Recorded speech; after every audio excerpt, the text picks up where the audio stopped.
ಶಾಸಕ ಬ್ಯಾಡಗಿ ಶಿವಣ್ಣಗೆ ಸಚಿವ ಸ್ಥಾನ ಸಿಗೋ ಸಾಧ್ಯತೆ. ಸಿದ್ದರಾಮಯ್ಯ ಬಿಗಿಪಟ್ಟು ಹಿಡಿದಿದ್ದಾರೆ ಬ್ಯಾಡಗಿ ಶಿವಣ್ಣ ಮಂತ್ರಿ ಮಾಡೋದಕ್ಕೆ. ಸಿದ್ದರಾಮಯ್ಯ ಒತ್ತಡ, ಮಂತ್ರಿ ಸ್ಥಾನಕ್ಕೆ ಹೈಕಮಾಂಡ್ ಗ್ರೀನ್ ಸಿಗ್ನಲ್ ಕೊಟ್ಟಿದೆ ಅಂತ ಹೇಳಲಾಗ್ತಾ ಇದೆ. ಉತ್ತರ ಕರ್ನಾಟಕಕ್ಕೆ ಪ್ರಾತಿನಿಧ್ಯ ಬೇಕು ಅಂತ ಹೇಳಿದ್ರು ಸಿದ್ದರಾಮಯ್ಯ. ಹಾಗೆ ಗಾಯತ್ರಿ ಶಾಂತೇಗೌಡಗೆ ಸಚಿವ ಸ್ಥಾನ ಬೇಡ ಅಂದಿದ್ರು ಸಿದ್ದು. ಈಗ ಬ್ಯಾಡಗಿ ಶಿವಣ್ಣಗೆ ಸಚಿವಗಿರಿ ಸಿಗತ್ತಾ? ಒಂದು ಮಹಿಳಾ ಸಚಿವರಿಲ್ಲ, ಇನ್ನೊಂದೇ ಬಾಕಿ ಇರೋದು ಸಂಪುಟಕ್ಕೆ ಸೇರ್ಪಡೆ ಅಂತ ಅನ್ನುವಂಥ ಮಾತಿದೆ. ಆದರೆ ಈ ನಡುವೆ ಬ್ಯಾಡಗಿ ಶಿವಣ್ಣ ಅವರಿಗೆ ಅವಕಾಶ ಸಿಗುತ್ತೆ ಎನ್ನುವಂಥ ಮಾತುಗಳು ಕೇಳಿ ಬರ್ತಾ ಇರೋದು. ಹಾಗಿದ್ರೆ ಹೈಕಮಾಂಡ್ನ ನಿರ್ಧಾರ ಏನು ಅನ್ನೋದೇ ಈಗಿರುವಂತಹ ಕುತೂಹಲ. ಈ ಬಗ್ಗೆ ಡೀಟೇಲ್ಸ್ ಪಡೆಯೋಣ. ನಮ್ಮ ಪ್ರತಿನಿಧಿ ಪ್ರಮೋದ್ ಈಗ ಲೈವ್ನಲ್ಲಿ ಜಾಯ್ನ್ ಆಗ್ತಾ ಇದ್ದಾರೆ. ಪ್ರಮೋದ್, ಇನ್ನು ಒಂದೇ ಒಂದು ಸ್ಥಾನ ಅಷ್ಟೇ ಸಚಿವಗಿರಿ ಕೊಡಲಿಕ್ಕೆ ಬಾಕಿ ಇರೋದು ಅನ್ನುವಂಥ ಮಾತುಗಳು ಕೇಳಿ ಬರ್ತಾ ಇತ್ತು. ಆದರೆ ಈವರೆಗೂ ಮಹಿಳಾ ಸಚಿವರುಗಳಿಲ್ಲ. ಈ ಮಧ್ಯೆ ಬ್ಯಾಡಗಿ ಶಿವಣ್ಣ ಅವರಿಗೆ ಅವಕಾಶ ಸಿಗುತ್ತೆ, ಸಿದ್ದರಾಮಯ್ಯ ಅವರು ಪಟ್ಟಿದ್ದಾರೆ ಅನ್ನುವಂಥ ಮಾತೇನಿದೆ.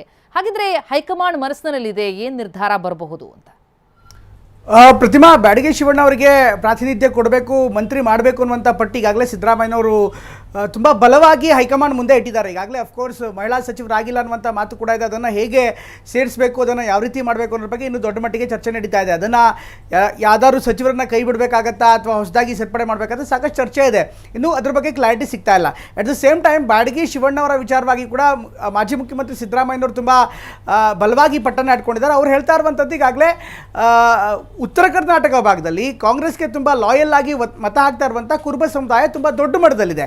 ಈಗಾಗಲೇ ಗಾಯತ್ರಿ ಶಾಂತೇಗೌಡರು ಕೂಡ MLC ಆಗಿದ್ದಾರೆ, ಜೊತೆಗೆ ಪುತ್ರ ಯತೀಂದ್ರ ಕೂಡ MLC ಆಗಿದ್ದಾರೆ. ಹೀಗಾಗಿ ಈ ಭಾಗದ ಹಳೆ ಮೈಸೂರು ಭಾಗದ MLCಗಳಿಗೆ ಮಣೆ ಹಾಕಿದ್ರೆ ಸಹಜವಾಗಿ ಅಲ್ಲಿ ಮತ ಹಾಕದಂಥ ಮತದಾರರಿಗೆ ಅಥವಾ ಆ ಸಮುದಾಯಕ್ಕೆ ನಾವು ಸರಿಯಾದಂಥ ರೀತಿಯಲ್ಲಿ ನ್ಯಾಯ ಕೊಟ್ಟಂಗಾಗಲ್ಲ. ಅದರಲ್ಲೂ ಉತ್ತರ ಕರ್ನಾಟಕ ಭಾಗದಲ್ಲೇ ಹೆಚ್ಚು ಕುರುಬರ ಜನಸಂಖ್ಯೆ ಇರುವಂಥ ಹಿನ್ನೆಲೆಯಲ್ಲಿ, ಮತ ಕೂಡ ಹೆಚ್ಚಿನ ಪ್ರಮಾಣದಲ್ಲಿ ಇರುವಂಥ ಹಿನ್ನೆಲೆಯಲ್ಲಿ ಈಗ ಉತ್ತರ ಕರ್ನಾಟಕ ಭಾಗದ ಕುರುಬ ಶಾಸಕರಿಗೆ ಮಣೆ ಹಾಕ್ತಾ ಇದ್ರೆ ಮುಂದಿನ ಚುನಾವಣೆ ಮೇಲೆ ಅದು ಬೇರೆ ರೀತಿಯಾದಂಥ ಅಡ್ಡ ಪರಿಣಾಮವನ್ನು ಬೀರುತ್ತೆ.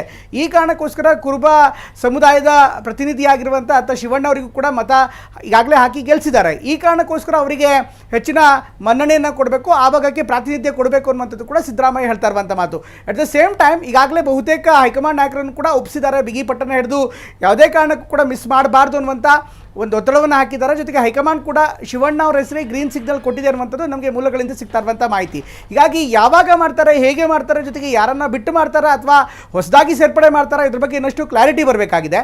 ಆದರೆ ಒಂದಂತೂ ಸತ್ಯ, ಶಿವಣ್ಣ ಅವರ ಹೆಸರಿಗೆ ಬಹುತೇಕ ಹೈಕಮಾಂಡ್ ನಾಯಕರು ಗ್ರೀನ್ ಸಿಗ್ನಲ್ ಕೊಟ್ಟಿದ್ದಾರೆ. ಮುಂದಿನ ರಾಜಕೀಯ ಏನಾದರೂ ನಡೆದೇ ಇದ್ದರೆ ಅಥವಾ ಮುಂದಿನ ಲೆಕ್ಕಾಚಾರಗಳು ಬದಲಾಗದೇ ಇದ್ದರೆ ಸಹಜವಾಗಿ ಶಿವಣ್ಣ ಅವರು ಮುಂದಿನ ಹಂತದಲ್ಲಿ ಮಂತ್ರಿ ಆಗ್ತಾರೆ. ಆದರೆ ಅಧಿವೇಶನದ ಬಳಿಕ ಇದೊಂದು ಪ್ರಮಾಣ ವಚನ ಕಾರ್ಯಕ್ರಮ ಬಾಕಿ ಇದೆ. ಹೀಗಾಗಿ ಆ ಪ್ರಮಾಣ ವಚನ ಕಾರ್ಯಕ್ರಮ ಈ ಅಸೆಂಬ್ಲಿ ಮುಗಿದ ಮೇಲೆ ಆಗುವಂಥ ಸಾಧ್ಯತೆ ತುಂಬ ದಟ್ಟವಾಗಿದೆ. ಯಾಕೆಂದರೆ ತತ್ಕ್ಷಣಕ್ಕೆ ಮಂತ್ರಿ ಮಾಡಿದ್ರು ಕೂಡ ಸ್ವಲ್ಪ ಕಷ್ಟವಾಗುತ್ತೆ. ಅದಾದ ಬಳಿಕ ಅವರಿಗೆ ಇಲಾಖೆಯನ್ನು ಅರ್ಥ ಮಾಡಿಕೊಂಡು ಅದಾದ ಬಳಿಕ ಮತ್ತೆ ಸದನದಲ್ಲಿ ಉತ್ತರ ಕೊಡೋದು ಎಲ್ಲವೂ ಕೂಡ ಸಾಕಷ್ಟು ಪ್ರೋಸೆಸ್ ಆಗುತ್ತೆ. ಅದರ ಬದಲಾಗಿ ಅಧಿವೇಶನದ ಆದ ಬಳಿಕ ಆಗ ಕ್ಲಾರಿಟಿ ಸಿಗುತ್ತೆ. ಹೀಗಾಗಿ ಶಿವಣ್ಣ ಅವರ ಹೆಸರಿಗೆ ಹೈಕಮಾಂಡ್ ಸದ್ಯಕ್ಕೆ ಗ್ರೀನ್ ಸಿಗ್ನಲ್ ಕೊಟ್ಟಿದೆ ಅನ್ನುವಂಥ ಮಾಹಿತಿ ಲಭ್ಯವಾಗ್ತಾ ಇದೆ. ಪ್ರತಿಮಾ, ಥ್ಯಾಂಕ್ ಯು ಪ್ರಮೋದ್.